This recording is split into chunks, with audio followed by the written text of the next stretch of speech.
Kumusta mga brad? Isa nga po ngayon sa sinasabing katapat or pantapat kay Honda ADB350. Etong motor na ito ang ADX TG 400. Kung pormahan din naman ang usapan, pogi din naman. At pagdating nga din po sa palakyan ng displacement, lamang po ito.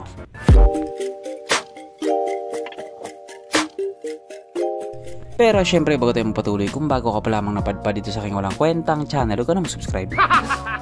So yun na nga, nandito na nga po ang pamalakasang adventure scooter ni SYM, ang kanilang SYM ADX TG 400. Unlike nga po doon sa Honda ADB350, ito po ay 400cc, expressway legal. Yung Honda ADB350 kasi hindi, doon pa lang lamang na agad si SYM. Pero hindi naman po lahat habol yung pagiging expressway legal niya. Yung iba gusto lang talaga nila mag-adventure. Nasa tingin nga po nila, kayang-kayang ibigay nito. Kaya dahil dyan, pag-usapan na lamang natin kung bang meron sa motor na ito at kung gaano nga ba talaga siya kaganda. So ito nga po ang SYM ADX TG 400 na mayroong 399 cubic centimeter engine displacement, 4-stroke single cylinder, single overhead cam with 4 valves, naka-electronic fuel injected at ito po ay naka-liquid cooled. Kaya hindi po siya panis sa Honda Click 125. Pagdating naman po sa kanyang power, ito pa ay mayroong 35 horsepower at 7,000 RPM, 37.2 Nm of torque at 5,500 RPM. At dahil nga po alalabas pa lamang nila sa motor na ito, wala po tayong idea pagdating sa kanyang top speed. Ang kanyang tangke ay kayang magkarga ng 13 liters fuel tank capacity. Wala tayong idea sa kanyang fuel consumption. Sana matipid. Ang sukat ng kanyang gulong 120/70/15 sa harap at 150/70/40 naman sa likuran. Pagdating naman po sa kanyang braking system, ito po ay naka-disc brake sa harap at disc brake din po sa likuran. O nga pala, single disc brake lang yung sa harapan. Marami na naman magyaw-yaw dyan. Pero ang kagandahan naman doon, ito po ay naka-dual channel ABS. Syempre yung mga ganyan, expected na yan. Ang kanyang seat height ay mitaas na 790mm at 160mm naman ang kanyang ground clearance. At ang motor na ito ay may kabuuang bigat na 213 kilograms. So may kabigatan din talaga ang isang to. Mapunta naman po tayo sa iba pa niya mga features. So ang ilaw nga po sa motor na ito, naka full LED na po. At yung mga ilaw nga po niya, ang aangas din talaga.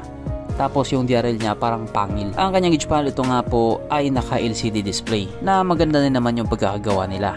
Syempre ito nga din po ay naka keyless, naka smart key na po siya.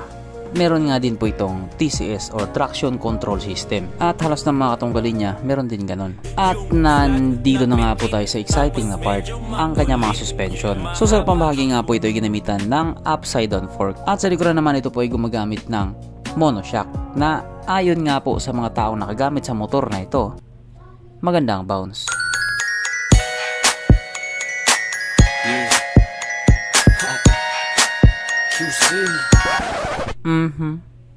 Panigurado.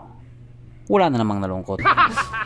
At dahil wala nga po nalungkot, alamin na po natin kung present nga ba sa motor na ito yung tatlong pinaka-importanteng features. So una na nga po dito, ang kanyang lagayan ng istalyon. At nakakalungkot mga sabihin, wala siyang ganun.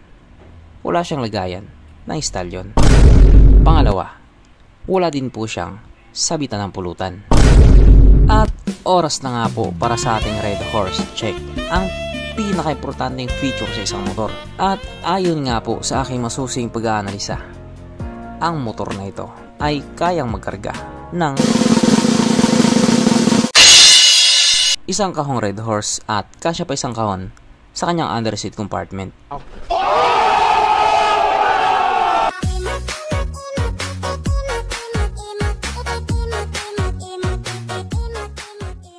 So therefore ang motor na ito, ayoko na lang mag-talk.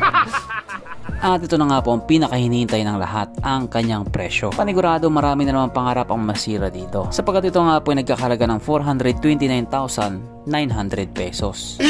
Yun lang. At kung ikumpara nga po natin doon sa Honda ADB350, yun naman po ay nagkakalaga ng 306,000 pesos. O diba, ang laing nga po ng pagitan nilang dalawa. Samantalang 50cc lang naman yung lamang niya. Kaya sa pagkakataong ito, medyo nag-aalangan na talaga yung iba. Maliwan na lang doon sa mga maraming pera. At para naman doon sa mga nagtataka kung bakit sobrang mahal niya. Itong brand po kasi na ito ay hindi naman po putyo-putyo. Quality din po talaga itong SYM. Kung gaano katibay yung Honda, ganun din po siya. Kaya kung nangangamba ka sa quality niya, wala pong ganun. Ang problema mo na lang talaga yung pera, kasi wala kang ganun. At wala din ako nun. Marami na tayo. So hanggang dito na lang muna mga brad. Kung may gusto kong sabihin or gustong idagdag doon sa mga sinabi ko, mag-comment ka na lang sa baba. Okay, bye.